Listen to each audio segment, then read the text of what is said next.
Today we are joined by Dr. Judith Smith to talk about difficult adult children. She is a New York City-based psychotherapist, professor, and researcher on women's issues as they age. She is a professor emerita at Fordham University. She offers support groups online for mothers with difficult adult children.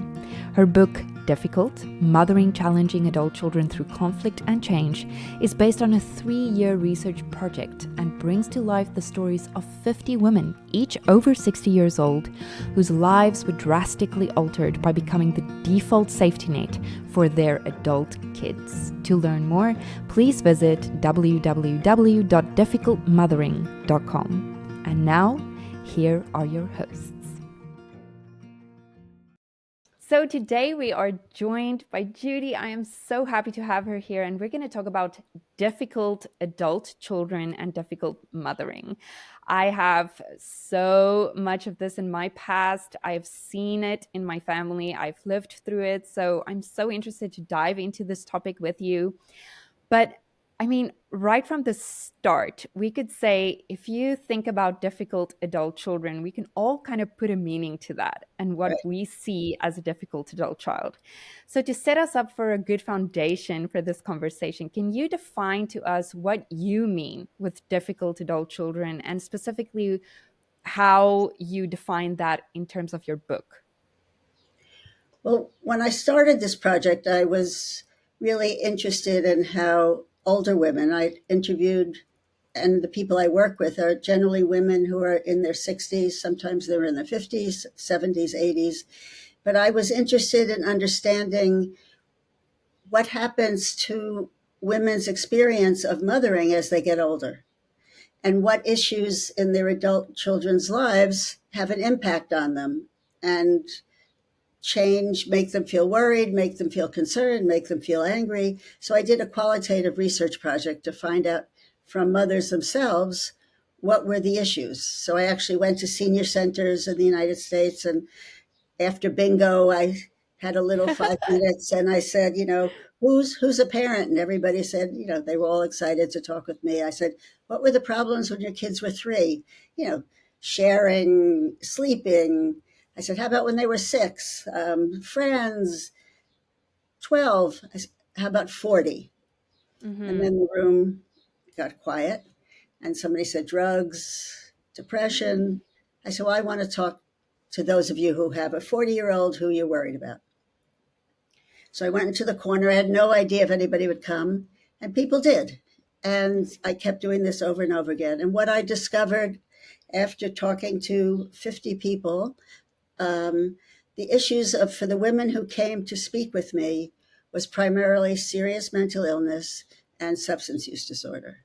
And serious mental illness was adult children who had had a psychiatric hospitalization, usually, who, when they had a psychotic episode, experienced hallucinations, delusions, and often refused to take the medication because they thought they were not sick. That has a name called anosognosia, which means it's actually neurological, that sort of when there's certain kind of, I think we know it more when people have strokes, that you may not know that your left side is not working because of your brain. The same thing happens with anosognosia. People with serious mental illness do not know that they have mental illness. So this just feels awful to a parent when you're trying to get them to take their medication because they will be able to function if they take their medication, but they don't think they're sick and they don't like the side effects. So you're living with somebody whose life can go on a roller coaster, depending on what stage of the illness they're in. It's extremely disruptive, interferes with being able to work, have close relationships, and have a good relationship with your own family. Yeah. Go ahead. Yeah. So in terms of your definition of difficult adult children for your book, this would be really focusing on the substance abuse and the mental health issues that you discovered from your 50 conversations, right? Yeah. And I think the part that's significant about both of those is they interfere with the person's ability to be self-supporting. So that often they have to come home. The people I talked to all had kids who did leave for initially, to go to college, to work, because there's some moms, when their babies are born, have severe chronic illnesses, and the mom knows the kid will never be self-supporting, and she will be a mother until she dies, an active mother. Mm-hmm. That's not who I was talking to. I was talking to moms who assumed their kids were going to go off and have a regular life. And then what happens with serious mental illness and substance use disorder that's in common is that the person gets fired, they break up with their girlfriend, something happens where their life is falling apart. And most of them initially come home and say, is there room at the inn? Can Mm-hmm. I? So I'm curious because this is something that I think I've also experienced in my own story. When you're talking about, especially perhaps also in terms of substance abuse, but especially in terms of mental illness, a lot of those examples for me were that the parent didn't necessarily know at first that there was a mental illness. So I'm curious to know in your research how these parents went about or came to find out that there was maybe something more going on than uh, an adult child just seemingly not being able to function in society, or maybe losing jobs all the time, or um, that journey in itself, I think, can be also quite difficult, especially if the child does not want to um, help in getting the treatment and understanding that diagnosis. Yeah, the way I phrase it is seeing or not seeing, Mm-hmm. from the mother's point of view. And I think one mom in particular sort of got me to really understand how that operated. She had a daughter who was very high functioning. She was in her 40s. Usually, first episode of serious mental illness happens 1920. Mm-hmm. But this young woman was doing well. She was married. She was an executive. And then she told her parents she wanted to change her name Mm. to Vishnu, and Okay. they didn't like it, but Mm. they said, okay, she's done so well. And next she said she was going to go leave her apartment and go camping. And when she ran out of food, she would die. And then suddenly they had to, quickly, and these are people who knew, nothing about mental illness. They'd never had psychiatric problems in their family. And when she said she was going to close down the apartment and just go camping, the dad got on an airplane, flew there, discovered she had a gun. He Mm. went to the local police, had her mandated to a psychiatric hospital, and they quickly had to learn everything about mental illness. They knew nothing. And initially, they didn't want to tell their families. They felt so ashamed because they knew nothing about mental illness. But once they opened their eyes, this family was able to act. Mm-hmm. The dad got in an airplane. He went there. He went to the police, and she got. She happened to have very good insurance because she worked in a corporate job. She had 1 year of psychiatric hospitalization, which is completely unusual. I mean, the awful thing that I have learned is how our mental health system is failing people in the United States. Mm-hmm. Most people get hospitalized for, like, one mom's daughter just was evicted from her apartment and taken to jail and sent to a hospital. And the mother's thrilled that she's in the hospital, but unfortunately, it will only be at the most 2 weeks. In some states, it could be 2 days. Mm-hmm. So you can let yourself know, but we don't yet have partners in our mental health system to help parents really understand mental illness. It's still a stigmatized um, illness. So many people are afraid of it. If your neighbor has a psychiatric breakdown, most people will not come over with a casserole, Yeah. as we do if Be they have, nice. right, if they have cancer. They instead sort of turn the other way and don't know what to ask. And Mm. families become so isolated when Mm. they're suddenly dealing with mental illness. I would be interested to know, when you were doing this research and when you were talking to these parents, how many of those whose children were struggling and falling into this category of difficult adults had been subjected to some kind of trauma or come from families with generational trauma? Well, that's an interesting question. I think the field of elder abuse, which we'll get to more, because many of these adults with serious mental illness and substance use disorder at some point lash out at their own families. Mm. And those women and men also are elder abuse victims because they're older, Mm-hmm. and they're often not reporting it. But the field of elder abuse in particular is really starting to look at early trauma among people. And I just wrote a paper on that. And because I didn't ask about any of that in my interviews, but the paper I just wrote, I went back and looked at what people had told me. Mm-hmm. And many people spontaneously had said, I was a victim, my husband beat me. My mother was abusive. My mother was a narcissist, whatever that stood for. And I think theoretically, the way I understand it is if you have experienced early trauma, if you have been hurt by your own family, it's harder to stand up to the aggression when you're older, that you become more passive in the face of aggression. And it's hard to open your eyes, because you're used to being discounted and you're used to people not being aggressive, and you're not able, to your original question, to really keep your eyes open to this behavior is not okay. Mm. I was curious in the work that I've done. I've worked at a methadone clinic for a period of years, and now in my private practice, I encounter quite a few adults who have children who are difficult. I'm understanding now after reading your book that I have here and is fabulous. And I'm excited to share it with my clients.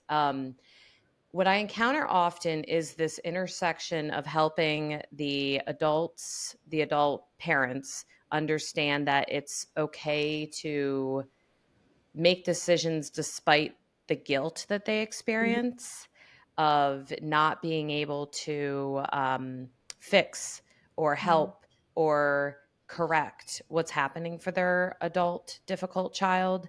I encountered that a lot at the methadone clinic.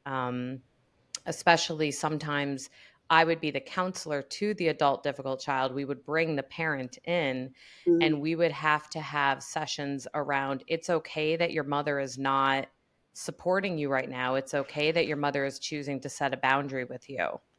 Mm. What did you find in your work, and what are your opinions around working through that guilt?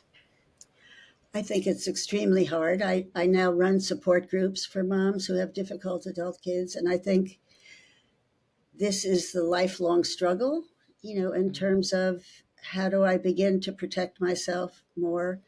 The women that I work with are not going to walk away. I mean, there's some people Mm, who do, but many people in my groups have their kids can no longer come into the house. They mm-hmm, live separately. Um, you know, a couple of moms have used the same image that their children can't share a wall with anybody. They're mm, so destructive. They can't be and in the same house, certainly with their own parents. mm-hmm, But to get to the place where you really say you can't be here takes enormous strength. And I work a lot on helping people with guilt, with shame, and also mother blame. mm-hmm, Everybody, our society assumes, let's say if you're working with the parents of your adult kids in the methadone clinic may have had a substance use themselves. Is that true?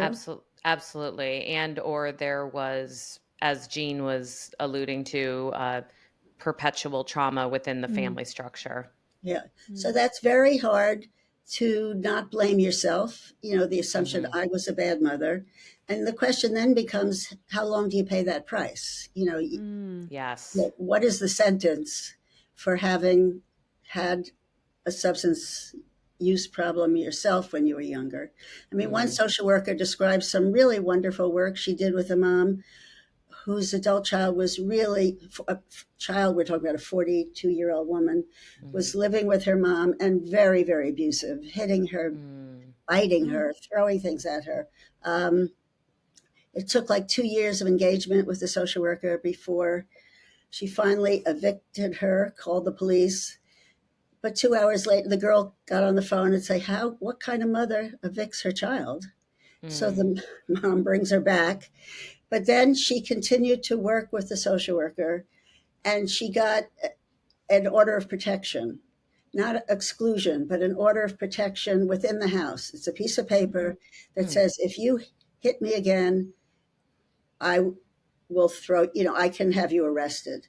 Oh, wow. Within the house. Within the house. There's an order of protection within the house. So it feels you're not completely throwing them into homelessness. Right. And for this mother, she felt terribly guilty because, in fact, when her daughter was 14, she reported to her mom that she was being abused by a family member, sexually abused. The mom turned a deaf ear to it, and she felt terribly guilty and assumed that this is why the daughter was so disturbed. Right. And so she couldn't set any limits. But somehow and it took a long time, having this order, the stay away order within her home, when her daughter would start being aggressive, she held up the piece of paper. Wow. And that began to give her a sense of power. I mean, she was not ready to have her child be homeless, but she started to really set limits and a sense that she could be effective. So I think as clinicians, it's finding a way to let the parents know they have a right to have a voice, they have a right to have boundaries. But I think when the alternatives are homelessness or your house, it's a very hard decision to make. Absolutely. And also just going back on what you were saying about the blame and the guilt, I suppose it also becomes a really difficult and vicious circle when there is more than one child involved, because something that I saw a lot in my experience is there was always one of the children that kind of became responsible for protecting the parent and sorting out these difficulties that would occur. So for a lack of being able to describe it better, but the functioning adult between the two kids would become the one that is almost taking on the responsibility for the bad behavior of the other child and trying to shield the parent and kind of stepping into that almost parent role on behalf of the parent, which then I think creates that whole role of blame on the part of the mother and having to deal with the fact that it's difficult to mother the child that is posing so many problems for the family. And on top of that, having to deal with this blame and guilt you feel towards the child that is taking on this role that should have been yours. I must just imagine that makes it even worse. Right. And all the data where they've done time diaries within families of which kids get the most attention, the kids who get the most attention and the most financial resources as they get older are the ones who have the most problems. So the healthier kids are right to be. Yeah. It's not fair. It's not fair. But when you have somebody who's screaming and somebody who's sitting there smiling, it's very hard to be equitable, and you just want to put out the fire.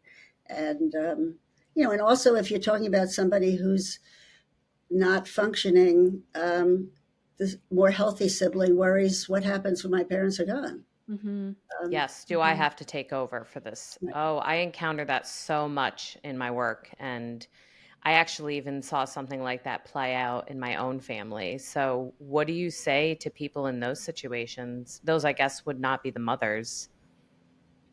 Well, first, I mean, I think the mothers themselves, as they get older, are approaching what gets verbalized by the mothers as what happens when I'm gone. So many people who have financial resources begin to create trusts and figure out a way that the money will be there. But if you don't have financial resources, you're looking for a person who will be able to take over. But you can get state guardians in the U.S. They're not easy to get, but it is one option for people to make sure that somebody will be overseeing your child, if a sibling is not willing to step in. Do you know if there's any research, or maybe you encountered this? You were speaking to living mothers, so this might not be in what you had discovered, but I have seen where this dynamic we're all discussing plays out. The mother passes or the parent passes, and the child who so desperately needed all of the help eventually figures out how to live on their own when the availability of the mother is no longer there because the siblings have pulled away. I work with people long term in my work, and Mhm. I've had the experience of being with this one family for 10 years, and I saw this play out. Huh. And I'm wondering, in your opinion, is there any similarity between what we tell mothers it's good to do? It's good to set boundaries. It's good to, like you said, hold that piece of paper. It's good to withhold resources and see what happens within a safe barrier. Because when the availability is completely gone, some individuals do seem to figure out their difficulties. That's what I've seen clinically. I'm wondering what you've seen in your work. I think this is where there's a difference between substance use and serious mental illness, because person with substance use can, with treatment, stop. Mm-hmm. Right? So if they really have hit rock bottom, Mm-hmm. they may really say, okay, I got to stop drinking. I have to go into rehab. Um, with serious mental illness, hitting rock bottom isn't going to get rid of your psychosis. Such a good point. Mm-hmm. So, particularly for people with serious mental illness, but also with substance use, I have trouble with the whole concept of enabling, which somehow dovetails with what you're saying. Mm-hmm. Um, I think it's to call a mother enabler doesn't help. She just Oh yeah, Okay. for feels sure.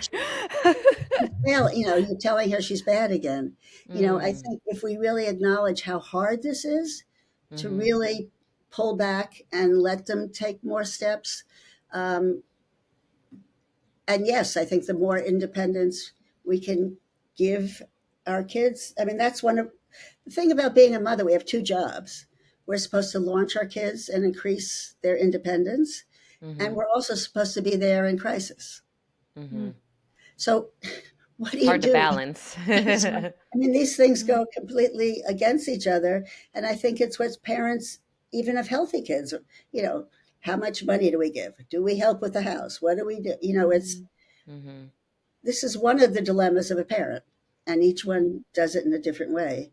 Um, but I think serious mental illness taxes this problem in a particular way. And the thing about serious mental illness is how awful it is that people aren't able to stay medicated because they don't think they're ill. Mm. And Or this they is don't like what the medication does or how it makes them feel, and then they're on and then they're off, and yeah, it's a vicious circle. Or I I even mean, see we issues need with insurance, like insurance not covering or things happening with providers. There's too right, many hoops. right. And they're not doing sufficient research on new meds Mm-hmm. for psychiatric illness. I mean, this has Mm-hmm. sort of been a black hole left ignored. And, I think with substance use treatment centers, there's such a range in quality and Definitely. cost. Mm-hmm. Yes. They're really, maybe they're better or not, but the cost can be so enormous for families. And I'm it's I'm interested I'm interested also in as I was following through your book and your research, this has been a 3-year journey with over 50 case studies, and most of the children were between 28 and 58, if I remember correctly. And I understand that there are still stigmas that we attach to certain things that we really maybe shouldn't. But I'm curious to know, what were the misconceptions about difficult adult children that you discovered during this research that we may not know about? Well, first of all, it's not a concept that existed before I named it. Instead it was my daughter's an addict, my son's schizophrenic. So the I think my discovery is making known that there's a whole group. I mean, every person who has serious mental illness, every person who has untreated substance use disorder has a mom and a dad. And I think as a society, we are not recognizing the stress that they are under. We assume, if you're, I'm a social worker, and if you're a discharged social worker in a psychiatric hospital, if you know they were living with mom, you say, oh, great, then they'll go home. That is, that you don't have to find someplace else. And I think what I hope is that friends and family will begin to recognize these people's inner life. I think what's so awful for all the moms who come into my group is the sense of loneliness and isolation that has developed over the years because of the stigma, because people don't understand mental illness. They stop talking to their family, they stop talking to their best friends because people get tired of it and people don't understand. You run into somebody in the supermarket, what's the first thing you say? How are your kids? How's it going? The weather? No, how are the kids comes before the weather. Yeah. We assume that's just a breezy, nice topic. Right. But if your kid is on the street shooting heroin, what do you say? People learn to say, well, he's up and down.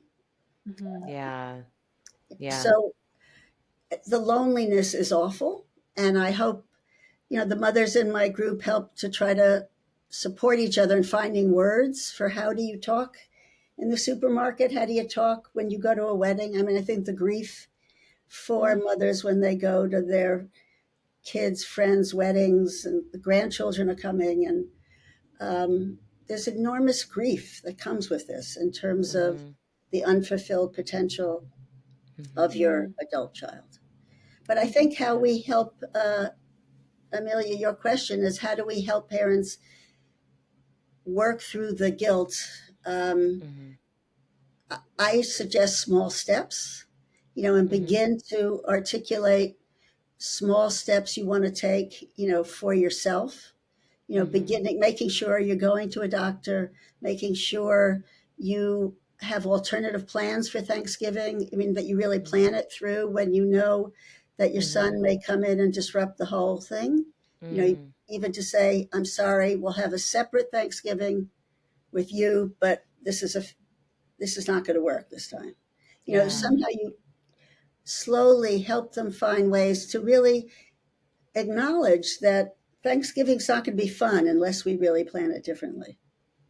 Yeah. I like your point about you're using the collective, and I'm thinking of if a mother or a father, but if a mother takes on this entire responsibility by themselves in the isolation, as opposed to you naming this, which I'm grateful for, because I feel like I'm even thinking of clients that I now have a term I can use with them to help normalize what they're going through and have a greater conversation about it. But if we have this term and this way of understanding it, how many more mothers might be likely to even talk to other family members openly? We all know, as you were saying, the likelihood that Thanksgiving might be disrupted. Can I loop you all in? Can we make this a collective experience instead of it being isolating? I'm hearing you saying that's really important in parenting an adult difficult child. Yeah. And I mean, first to begin with yourself, to do some reality testing a month before. How are we going to manage Thanksgiving? How are we going to manage if they want to come home for Christmas? How can we make this livable? But I also think what helps mothers, I think groups are really important. And being in a group with other families who are in a similar situation, it's much easier to feel compassion for Susie, who you get to know, and see how her son is abusing her and say, this is crazy. She should not allow this. Absolutely. And if you can be compassionate for Susie, maybe you can become compassionate for yourself. So I highly recommend that people start running groups. Um, and, my next phase of work is to begin training therapists to use this model and to help mothers understand they have difficult adult kids. And I think I just started a new group 2 days ago, and within 15 minutes, this one woman said, just sitting here with 8 other people, suddenly the heaviness in my heart is lifting. Oh, I love that. Because you feel so crazy, you assume it's all you. And it can't be just the fact that your mom's had a substance use problem. Right. When there's 8 other people who didn't necessarily have a substance use problem, their kids are also using it. I could totally see a book like yours being distributed or put in a library in places like Al-Anon, like having it available Oh, to yeah. family members who are in those settings. I'm curious what your opinion on that is. Absolutely. I think the structure of Al-Anon, I've never been able to talk to any administrator. Let's send them this episode. Yeah. I don't know who the them is, I know, right? Yeah. I think Al-Anon is wonderful. NAMI has family-to-family groups Oh, right. Good point. for parents with serious mental illness. I think having parents be part of Al-Anon is so helpful. And then, another, you at your place could be starting groups for these moms. Yeah. I'm wondering also in your research and your talks with these parents or these parents, if you could speak a little bit to what happens in terms of emotional blackmail. There are obviously varying degrees of that. But the worst kind of examples of that I saw was when grandchildren come into the picture. Because now you are setting boundaries. You are trying to kind of protect yourself also as the mother, but every time you try to do it, you're met with this message of, oh, well, then I'm just not going to have the kids see you again, or I'm going to keep the kids from you. And then, it immediately launches into, oh, I'm never going to see my grandchildren again. I have to do this. It's for the children. So I'm curious if you came across situations like that. And obviously each case is its own case, but it would be good if you could speak on that. Well, there was one mom whose son's girlfriend accused him of domestic violence. He was arrested, and she then said that he couldn't see the kids and grandma couldn't see the kids. And she went to court. And good for her. and she wanted those kids. And she also, and her son was not, the young woman, I think, I wasn't there, I knew nothing, was probably really wanting out. And I don't think her son was that bad a guy, but she went to court. She was not going to let those kids be lost to her. But often, especially low income people who have to, when their kids have problems, they have to let their kids move into their house in small spaces. And they often arrive with the kids, the grandkids. True. So you have not only the difficult adult child, but you have the kids, and the house is chaotic, and it's very hard. You don't want to kick out your grandkids to be homeless. So it's very, very complicated and awfully painful to have to make these decisions. Mothers love their kids and they love their grandkids, and they certainly don't want to cause harm. But then you don't want to cause harm to yourself, and how do you figure out what's the next step? It's so difficult. Why is it that you chose to focus on difficult mothering in this book, especially from the mother's perspective and not from a parental perspective, or also including, was there a reason for that? Well, first it started out methodological. As a qualitative study, I only had a small sample. So to control for gender, I didn't have enough people that I could do it. But then the more I thought about it and the more I read, particularly reading in the caregiving literature, there's research of Nancy Hoyman, she's a feminist gerontologist, who said it's crazy we call it caregiving as if it's a gender neutral, whoever happens to be in that role. 90% of the people who are taking care of their adult parents or taking care of younger people are women. And I think also parenting assumes that women and men are doing the exact same thing. But actually, anybody who's done a time study to look at the difference between men and women with young children, women are taking, regardless of working, are, according to both the men and the women in the family, the women are doing much more housework, doing much more planning in their head for childcare, Amen. are doing much more of the emotional work. And I think our society has images of a good mother in a way we don't yet have images of a good father. I mean, it's starting to be, but as women's identity as a female, if you have children, is so tied into wanting to be a good mother, wanting to be seen as a good mother. This goes back centuries.